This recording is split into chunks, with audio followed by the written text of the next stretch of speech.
Bom dia, colegas. Bom dia, professor Caio. Meu nome é Cláudio Andrade. E juntamente com os demais colegas, Ana Luísa, Beatriz Freitas, Beatriz Queiroz, Pedro Lucas e o Aldson Júnior, nós iremos apresentar e explanar um pouco sobre o tema tétano, né? E eu fiquei responsável de falar um pouco para vocês sobre o primeiro tópico, onde o primeiro tópico traz as características da doença, que é a sua definição e a sua epidemiologia. Mas antes disso, eu queria trazer para vocês uma curiosidade, que no século V antes de Cristo, lá pelos anos 460 a 375 anos, nós temos o primeiro relato sobre tétano. Isso nós encontramos no livro de Hipócrates, onde ele relata um acontecimento com um pirata lá no navio. Mas somente no ano de 1884 nós vamos ter a etiologia da doença tétano, né? Que descobriram um antídoto, que esse antídoto era colocado na injeção de toxinas de cavalo e depois eram injetados em humanos. Mas dizia-se que só tomava-se uma vez na vida. Por quê? Porque a vacina ela poderia causar fatores muito de riscos e poderia levar à morte, ou seja, era mortal. Então, tomava-se uma vez na vida, isso já com muito medo de não poder falecer. Então, o tétano é uma patologia infecciosa aguda, ou seja, não contagiosa. Ou seja, a pessoa que contrai o tétano, ela não pode transmitir para outra pessoa.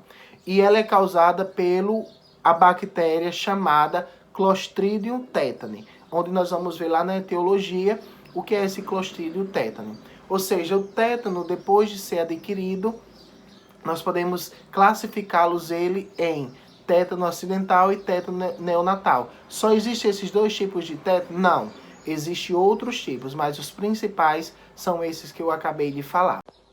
Então, como havia falado, a infecção desta doença não se dá de pessoa para pessoa, mas a partir do momento que você tem algum ferimento na sua pele e esse ferimento tenha contato com algo contaminado pela bactéria do tétano, então a gente já é acometido pela essa doença.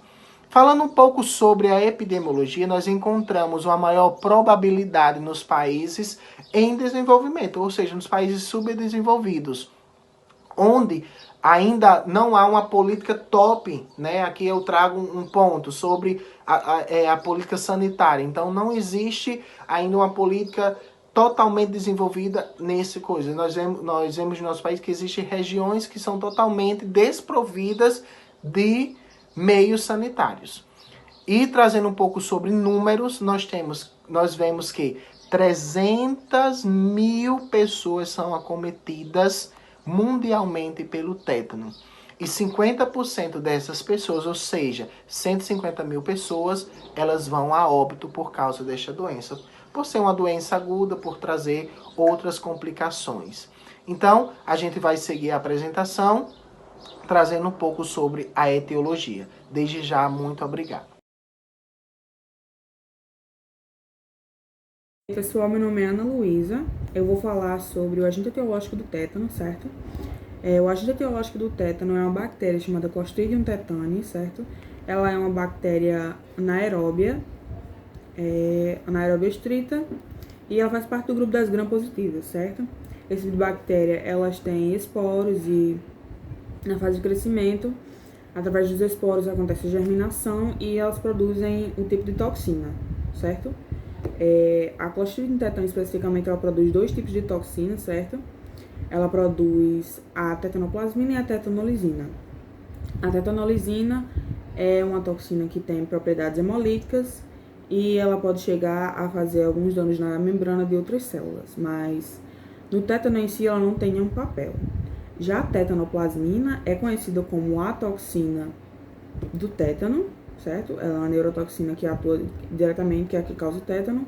E como é que ela entra no corpo? Quando ocorre alguma lesão cutânea, algum corte, ferimento, arranhão, certo? Aí a parte fica exposta, né? A contaminação ocorre quando essa parte exposta entra em contato com algum objeto contaminado com a bactéria. e aí ocorre a contaminação. Obrigada. Bom dia a todos, eu me chamo Beatriz Freitas e estou aqui para falar sobre a transmissão do tétano. O tétano trata-se de uma infecção grave causada pela toxina do bacilo tetânico, que adentra o organismo do indivíduo através de lesões ou ferimentos. Geralmente, essas lesões acontecem através de cortes com objetos cortantes contaminados por fezes humanas ou animais, ou também com objetos cortantes enferrujados. Poeiras, sujeiras na pele, queimaduras ou tecidos necrosados também são portas de entrada para essa bactéria. O tétano não trata-se de uma doença contagiosa, ou seja, ela não é transmissível de pessoa para pessoa.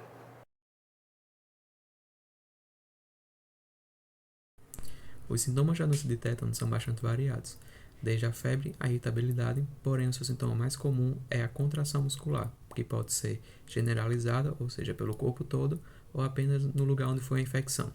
Caso seja generalizada, o paciente vai apresentar diversos outros problemas, como dificuldade na respiração, aumento do batimento cardíaco e dificuldade na deglutição. Além disso, o paciente vai apresentar diversas crises frequentes de contração que são estimuladas por estímulos noturnos ou luminosos, ou até mesmo do próprio paciente.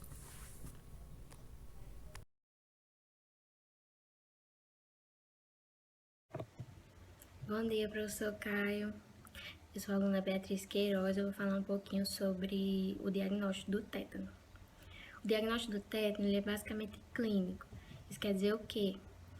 É preciso fazer uma análise dos sintomas, se esses sintomas correspondem com o da doença. Por eles serem bem característicos, né?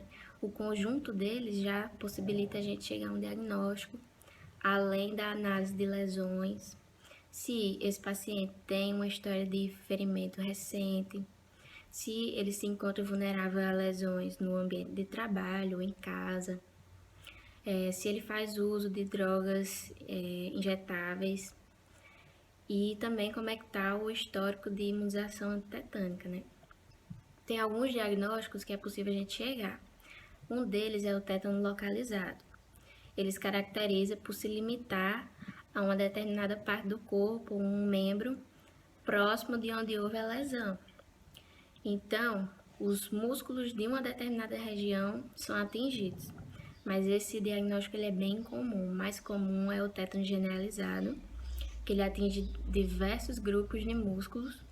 Se ele atinge os do abdômen, por exemplo, vai comprometer aí a ação do diafragma e então a respiração e pode levar a uma parada respiratória.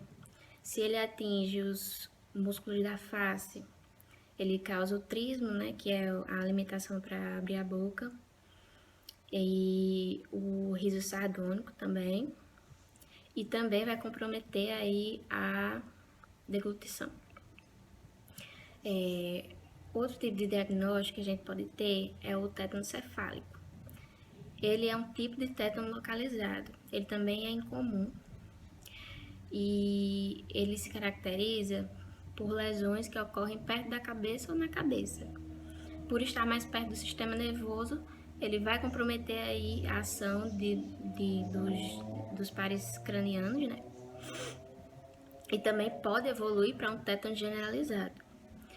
E por último, o tétano neonatal, que ele é raro, ele acontece geralmente pela manipulação do cordão umbilical por ferramentas que não passaram por um processo de esterilização adequado e também quando a mãe não é vacinada durante o pré-natal.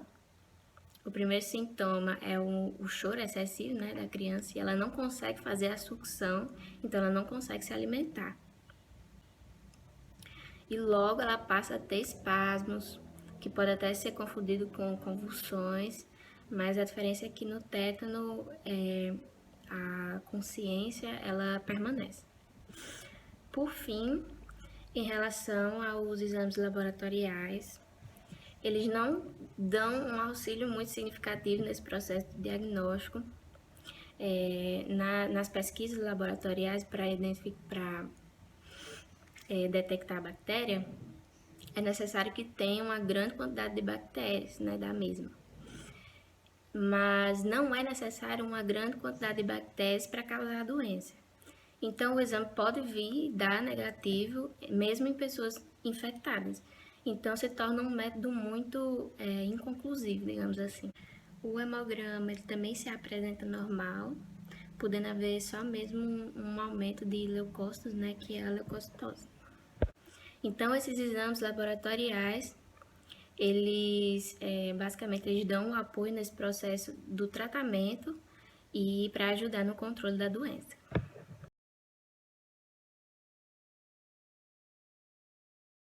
Bom dia, meu nome é Valdson Júnior e irei apresentar um pouco sobre a prevenção e o tratamento contra o tétano.